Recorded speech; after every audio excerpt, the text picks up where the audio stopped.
أعلن الدكتور خالد منتصر أن الإعلامي وائل الإبراشي الذي رحل عن عالمنا الأحد الماضي بعد صراع طويل مع المرض فيروس كورونا المستجد تعرض لما سماه جريمة طبية مكتملة الأركان وليس لمجرد خطأ طبي.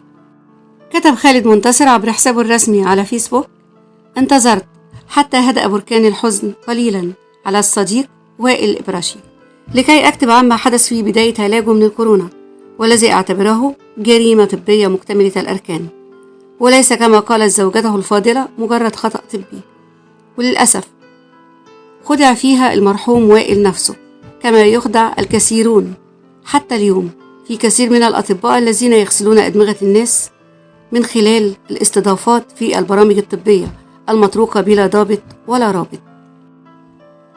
لجأ وائل الإبراشي إلى دكتور شين وهو طبيب كبد وجهاز هضمي بناء على نصيحة الصديق.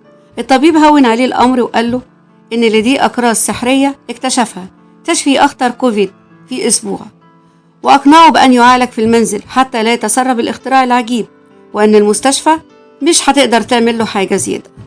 وكتب أعجب روشتة في تاريخ الطب: جرعة كورونا، كرسي كبير وكرسي صغير يوميا. اسمها إيه؟ ملهاش اسم، فهي اختراع سري لا يعرفه إلا الدكتور شين العبقري. بدأت الحالة في التدهور وبدأت الأرقام تصعد بجنون، دلالة على الالتهاب المدمر للرئتين وبداية عاصفة السيتوكين التي ستكون نهايتها إن لم نسارع بإدخاله المستشفى.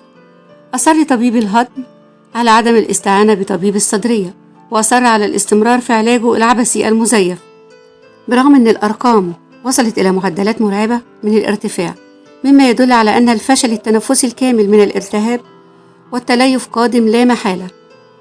وصل الطبيب شين طمأنته وبأن ده شيء عادي، وظل وائل أسبوعا على تلك الحالة إلى أن اكتشف أنه وقع ضحية نصب، وتواصل مع أساتذة الصدرية اللي بجد، ودخل مستشفى الشيخ زايد بنسبة فشل رئوي وتليف تضاربت الآراء ما بين 60% إلى 90%. كارثة. مضى يقول: لم يكن يرد على التليفونات برغم أنه كان بيحدثني في أي متاعب طبية تحدث له ولأسرته، لكنه القدر. اكتشفت تلك الكارثة بعد دخول المستشفى. حاول الأطباء بجهد عظيم مع أساتذة الصدر المحترمين لمدة سنة أن يصلحوا آثار الجريمة البشعة التي اقترفها هذا الطبيب عاشق الشو الذي بلا قلب وبلا علم وبلا ضمير للأسف. وختم قائلا: هذه القصة الدامية لخداع حدث وما زال يحدث كل يوم، ولا بد من تدخل الدولة لإنقاذ طابور الضحايا الجدد الذين يقعون في مصيدة الإعلان الطبي والكباريهات الطبية التي أصبحت تخدع البسطاء والنخبة، الغلابة والنجوم. الجميع وقع ويقع في الفخ وما زالوا ينتظرون ضوء النجاة. هنتابع معاكم رد نقابة الأطباء على تصريحات خالد منتصر وأرملة الفقيد وائل الإبراشي. في انتظار آرائكم في التعليقات، رأيكم يهمنا. عزيزي المشاهد، لا تنسى لايك والاشتراك في القناة وتفعيل الجرس لكل جديد. مع أجمل ورق تحياتي وتحية أسر الثقافة ومعلومة. تابعونا.